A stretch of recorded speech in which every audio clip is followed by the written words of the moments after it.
Hello tout le monde, j'espère que vous allez bien. Nouvelle saison, nouveau plan biblique et comment commencer la saison avec une personne, une amie à Sophia et moi. J'ai nommé Priska. Hello! Je fais coucou à la caméra. Coucou la caméra!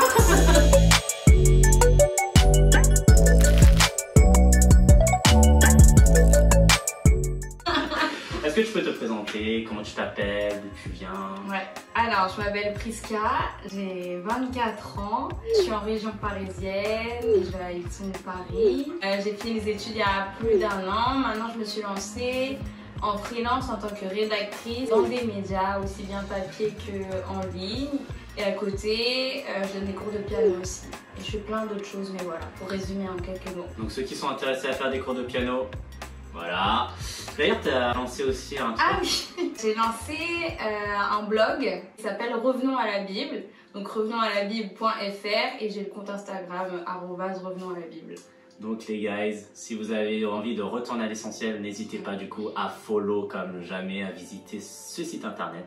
Ça fait toujours plaisir. On parle de toujours tout cela, mais comment tu as rencontré Dieu? Ah, c'est une bonne question.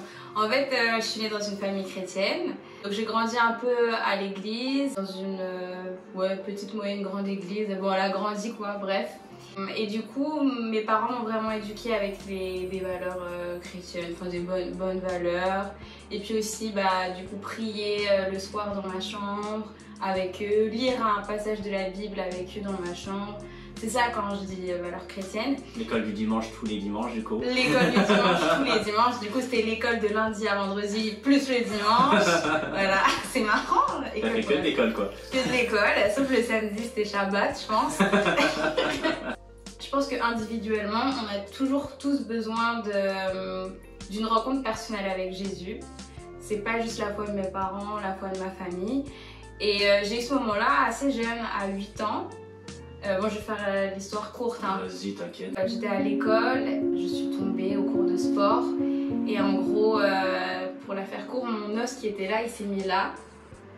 Et bref, ouais, c'est un peu... c'est pas très... joli à regarder, ouais. C'est ça, il y avait... Bon, bref.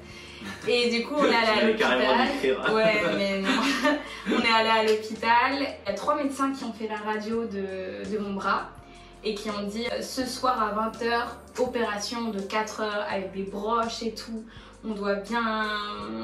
Ça sera anesthésie générale, donc je dors, je suis complètement endormie. Okay. Grosse opération à jeun. Ah, genre.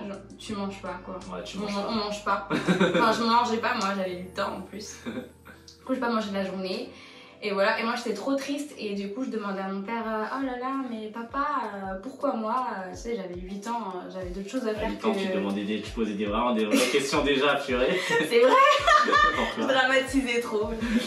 Et du coup, pourquoi moi? Et mon père, il a dit je sais pas. Mais la seule chose que je peux faire, et ce qu'on peut faire maintenant, c'est de prier. Du coup, on a prié dans la salle d'hôpital, là où j'étais avant l'opération. Et au moment de l'opération, il y a une procédure, je crois, je suis pas médecin, mais c'est ce qu'ils ont fait, c'est de faire une dernière radio avant l'opération. Ils ont fait une dernière radio, et tout d'un coup, je les voyais commencer à mettre un plâtre sur mon bras, genre pendant la radio. Et je retourne dans ma chambre normale, et le lendemain, et ma mère, elle me voit, elle arrive, elle me voit, elle dit ah mais t'es pas censée être en opération? Et je dis je sais pas, non, moi je comprenais pas trop, j'avais 8 ans, ils m'ont pas expliqué. Et du coup la nuit passe et le lendemain ma mère, elle va voir le médecin, elle lui demande mais pourquoi Priska elle est revenue 30 minutes après qu'elle soit allée dans la salle d'opération et tout, pourquoi c'était rapide, pourquoi elle était réveillée, surtout normalement je devais revenir en étant endormie. Et le médecin, la première question que le médecin demande à ma mère c'est est-ce que vous êtes croyante? Wow. Et après ma mère elle dit oui. Après il dit voilà ce qui s'est passé, c'est comme ça que je peux expliquer, il y a eu un miracle. La nuit, le bras il s'est remis tout seul, l'os il s'est remis tout seul, il n'y a pas eu besoin d'intervention chirurgicale, si ce n'est mettre un plâtre, mais il n'y a rien. Le bras il n'a même pas été ouvert, j'ai aucune cicatrice, j'ai rien. Du coup moi ça m'a trop marqué à 8 ans.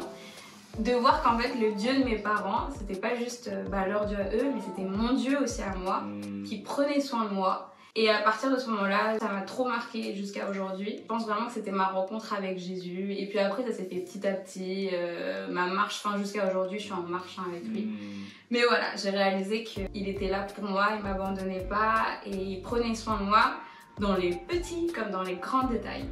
Voilà. Ouais. Trop beau témoignage. On écoutera des témoignages tous les jours, je pense. On va attaquer le plan biblique. Le titre de ce plan, c'est quoi, Prisca? Le cœur du problème, c'est le problème du cœur. Alors suivez-nous. Première... Comme ça là. Bah non, c'est comme ça là, regarde. Voilà. Le cœur du problème, ouais. N'hésitez pas à vous abonner à cette chaîne YouTube parce que on va clairement attaquer sur la prochaine vidéo. Bisous.